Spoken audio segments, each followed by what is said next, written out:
Yıl milattan önce 1475. Mısır, tanrıların yeryüzünde yürüdüğü yeni krallık döneminde. Ve sen bu toprakların sessiz gücü, bir evin kalbi, bir soyun hafızasısın. Şimdi gözlerini kapat. Seni o günün her anının içine, attığı her adımın zeminine yerleştireceğim. Çünkü şimdi dokunacağın hayat kumların altına gömülmüş bir anı değil, damarlarında akan bir mirastır. Güneş Tebes dağlarının arkasından henüz sadece bir fısıltı gibi yükselirken gün senin için başlıyor. Ama bu uyanış ani bir sıçrayış değil, dünyaya yavaş yavaş ve katmanlı bir geri dönüş. Bilincine ulaşan ilk şey sestir. Odanın hemen dışındaki avluda bulunan küçük havuzun kenarında su içen kumruların huzurlu mırıltısı ve asırlık palmiye yapraklarının rüzgarla olan ebedi fısıldaşması. Ardından bir koku gelir. Sadık hizmetkarların odanın köşesindeki bronz mangalda sessizce yaktığı kaypi buğrunun dumanı dalgalar halinde sana ulaşır. Tarçın, mür, bal, şarap ve ardıç meyvesinin bu kutsal karışımı sadece odayı doldurmaz. Aynı zamanda gecenin belirsiz gölgelerini ve rahatsız edici rüyaları kovar. Evi tanrıların hoşuna gidecek şekilde arındırır. Bu, güne başlarken edilen ilk sessiz duadır. Şimdi gözlerini aralıyorsun. Tavanda her sabah gördüğün o tanıdık ve teselli edici sahne var. Gökyüzü tanrıçası Nut'un lacivert bedenini kaplayan binlerce altın yıldızla birlikte sana gülümsediği o muhteşem tavan resmi. Bu sadece bir dekorasyon değil. Her sabah evrenin koruyucu annesinin kanatları altında güvende olduğuna dair bir hatırlatmadır. Doğrulurken ense kökünü destekleyen, Lübnan'dan getirilmiş sedir ağacından yapılma, fil dişi oymalarla süslü baş dayanağının serinliğini hissedersin. Bu sadece bir yastık değil, gecenin bunaltıcı sıcaklığının zihnini bulandırmasını engelleyen, düşüncelerini berrak tutan bir araçtır. Vücudunu bir bulut gibi saran, en saf nil keteninden dokunulmuş, incecik örtüyü üzerinden atıp ayağa kalkma vaktidir. Çıplak ayakların Nil'in bereketli çamurundan yapılmış, güneşte kurutulmuş ve kırmızı aşı boyasıyla cilalanmış kerpiç zemine basar. Pürüzsüz ve serin yüzey, tabanlarından bedene toprağın ham enerjisini, toprak ana Geb ile yeniden kurduğun o kopmaz bağ fısıldar. Artık günün ilk ritüeli için yola çıkıyorsun. Villanın kalbinde yer alan mermerlerle kaplı loş ve serin arınma odasına doğru ilerliyorsun. Burası sadece bedeninin değil, ruhunun da yıkandığı bir mabet. İki hizmetkarın seni bekliyor. Onlar bu ritüelin sessiz rahibeleridir. Taş basamaklardan ortadaki küçük havuza indiğinde büyük alabaster testilerden ılık su omuzlarından aşağıya dökülmeye başlar. Ama bu sıradan bir su değildir. İçinde bir gece önceden taze gül ve mavi lotus yaprakları bırakılmış. Bir ölçüde keçi sütü ve bir kaşık yabani bal karıştırılmıştır. Bu karışım Tanrıça Hotur'un efsanevi güzellik banyosunun bir yansımasıdır. Sadece temizlenmekle kalmaz. Cildinin Tanrıçanın ışıltısı ve yumuşaklığını kazanması için kutsanırsın. Avucuna bırakılan beyaz toz, öğütülmüş natron ve beyaz kilim bir karışımıdır. Suyla birleştirildiğinde kremsi bir köpüğe dönüşür. Bu köpük cildini arındırırken hafif bir karıncalanma hissi bırakır. Bu yalnızca kiri değil, gecenin biriktirdiği tüm olumsuzlukları, tüm kötü ruhları ve kem gözlerin etkisini de silip süpüren bir arınmadır. Son durulama suyu ise en değerlisidir. Zambak ve sandal ağacı yağlarından damıtılmasıyla elde edilmiş bu değerli sıvı, tenine gün boyu taşıyacağın ilahi, baş döndürücü bir koku bırakır. Arınma tamamlandığında masaj için hazırlanmış sedir ağacı yatağına uzanırsın. Bir hizmetkar ısıtılmış badem ve moringo yağını yavaş, ritmik hareketlerle vücuduna yedirir. Bu masaj sadece kaslarını gevşetmekle kalmaz. Aynı zamanda Kaan'ı, yani ruhunun ikizini de yatıştırır. Onu günün sorumluluklarını hazırlar. Şimdi dönüşüm zamanı. Parlatılmış gümüş aynanın karşısında fil dişi taburende oturuyorsun. Bu ayna sadece bir yansıma göstermez. O ruhunun ikiziyle yüzleştiğin bir kapıdır. Onu tanrıların gözünde değerli kılmak, onu onurlandırmak senin görevin. İlk olarak yeşil malakit tozu küçük bir taş paletin üzerine dökülür. Kemikten yapılmış bir havan eliyle ezilirken çıkan o kumlu, ritmik sesi dinlersin. Bu yeniden doğuşun ve verimliliğin sesidir. Bu yeşil far göz kapaklarına sürüldüğünde sana doğanın ve tanrıça Hathor'un yaşam gücünü bahşeder. Ardından en önemli aşama gelir. Siyah kol. İs ve galenit karışımından elde edilen bu koyu pigment badem yağı ile karıştırılarak macun haline getirilir. İnce, fil dişi bir sürmelikle göz pınarlarından şakaklarına doğru uzun bir çizgi çekilir. Bu bir süsleme değil, bir kuşanmadır. Horus'un babası Osiris'in intikamını alırken Set tarafından yaralanan gözünü, iyileştirici ve koruyucu gücü olan o kutsal gözü, Udjat'ı kendi yüzüne işlersin. Artık sadece bakmıyorsun, görüyorsun ve korunuyorsun. Yanaklarına ve dudaklarına sürülen kırmızı aşı boyası ise canlılığın, sağlığın ve yaşamın rengidir. Sıra giysilere geldi. Hizmetkarların omuzundan aşağı neredeyse şeffaf, yüzlerce ince pileyle bezenmiş, keten kala siris elbiseyi bırakır. Bu kumaş o kadar hafiftir ki varlığını unutursun. Sanki etrafını bir ışık halesi sarmış gibidir. Ama bugün özel bir gün. Bu yüzden bu sade zarafetin üzerine lapis lazuli, turkuaz ve karneol boncuklarından örtülmüş bir ağ elbise daha giyersin. Bu elbisenin ağırlığı her adımda çıkardığı hafif tıkırtı senin kim olduğunu fısıldar. Ben buradayım. Ben Nebetper. Bu hanenin efendisiyim. Son dokunuşlar gücünün sembolleridir. Boynuna değerli taşlarla ve altınlarla işlenmiş geniş usek kolyesi takılır. Ağırlığı omuzlarında hissettiğin sorumluluğun tatlı bir hatırlatıcısıdır. Pazılarına ve bileklerine taktığın altın bilekler, ayak bileklerindeki halhallar. Hepsi ailenin Mısır'daki yerini simgeler ve son olarak en önemli aksesuarların. Omuzlarına dökülen yüzlerce ince örgüden oluşan altın halkalar ve fil dişi iğneleriyle süslenmiş, özenle buklelenmiş peruk. Bu peruk sadece bir saç değil, bir statü tacıdır. Başına yerleştirdiğinde üzerinde içinde yavaşça eriyerek saçlarına ve omuzlarına hoş koku yayacak olan parfümlü bir yağ konisi konulur. Artık dönüşüm tamamlanmıştır. Sen yaşayan bir sanat eserisin. Günün dünyevi işleri seni bekliyor. Villanın kalbine, ev idaresinin yürütüldüğü odaya geçersin. Eşin devlet işleriyle, tarlalarla, askerlerle ilgilenirken bu büyük hanenin düzeni, bereketi ve refahı tamamen senin iradene bağlıdır. Başkatibin elinde papirüs tomarları ve kil tabletlerle seni saygıyla selamlar. Şimdi krallığını yönetme zamanı. Katibinle birlikte haftalık envanteri gözden geçirirsin. Rakamlarla değil, onun gözlerine bakarsın. Yalanı ve gerçeği orada görürsün. Ardından kilerleri bizzat teftişe inersin. Tahıl çuvallarının sayısıyla değil, elini daldırdığında parmaklarının arasında kalan arpa tanelerinin dolgunluğuyla ilgilenirsin. Havayı koklarsın. Rutubetin keskin kokusu mu, yoksa bereketin tatlı kokusu mu hakim?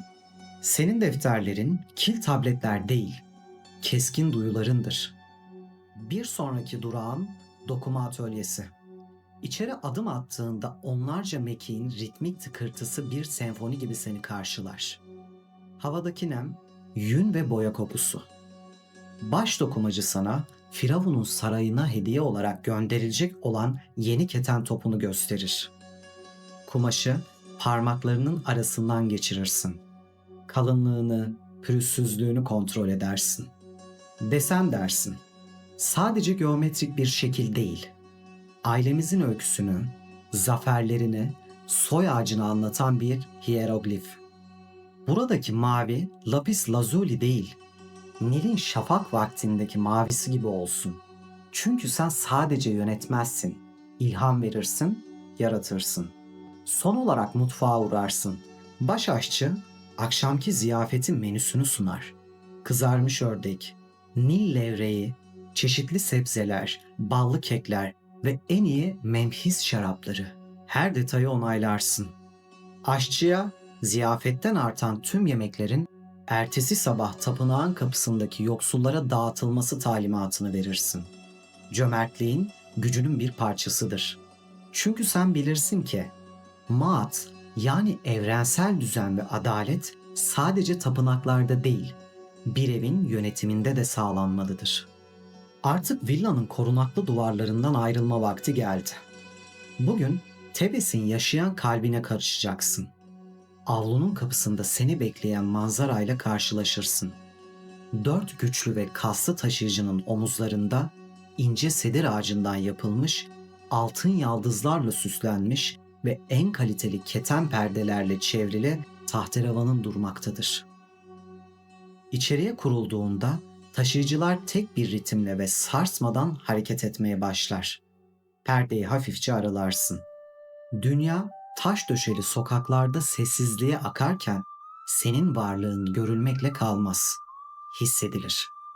Dar sokaklardan ve kerpiç evlerin arasından geçerken hayatın tüm sesleri ve kokuları sana ulaşır.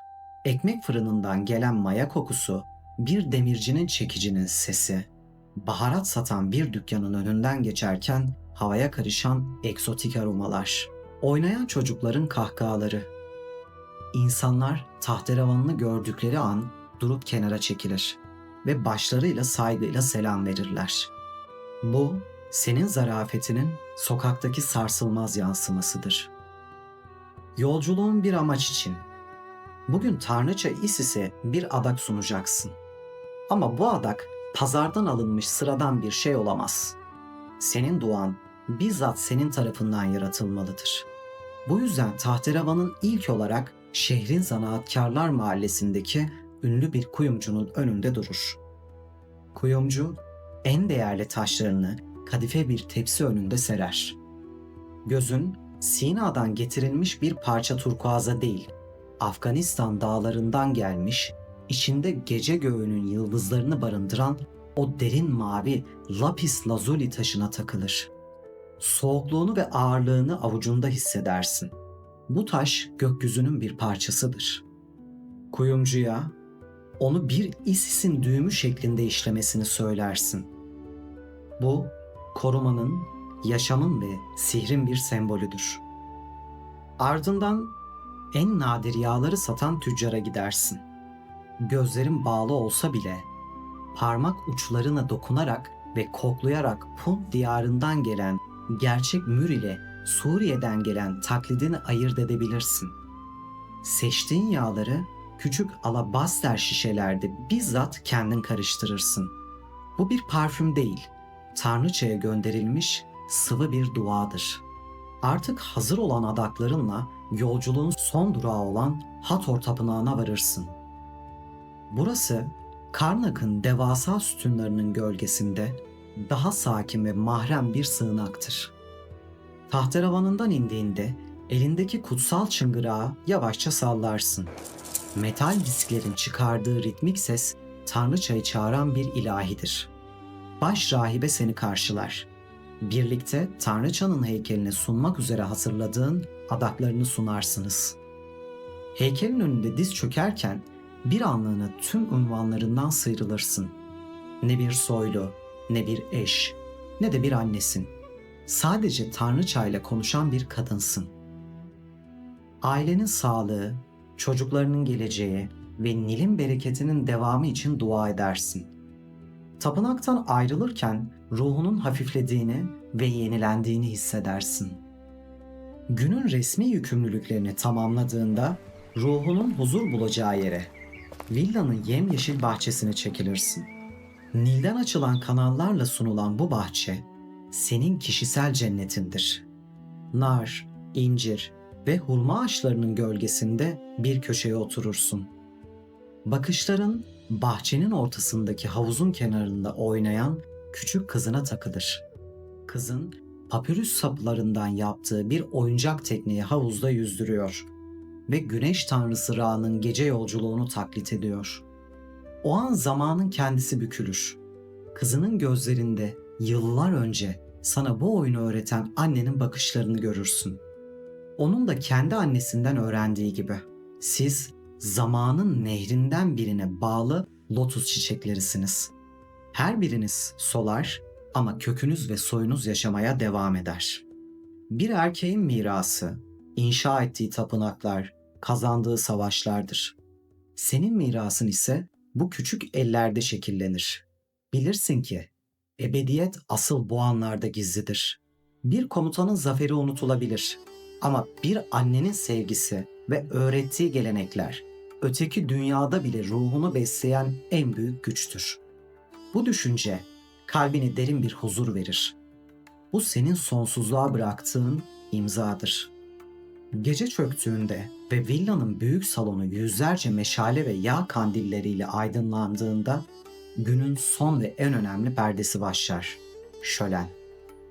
Bu sadece bir yemek değil, bir güç göstergesidir. Gece için seçtiğin elbise gündüz giydiğinden daha cesur ve göz alıcıdır. Koyu lacivert keten elbise, üzerindeki altın iplik işlemeleriyle gece gökyüzünü andırır. Gündüz taktığın Uset kolyesinin yerine bu kez tamamı altından yapılmış, üzerinde tanrıça Isis'in koruyucu kanatlarının işlendiği bir gerdanlık takarsın. Eşinin yanında yerini alarak konukları karşılarsın. Müzisyenlerin çaldığı arp, flüt ve lir sesleri konuklarının kahkahalarına karışır.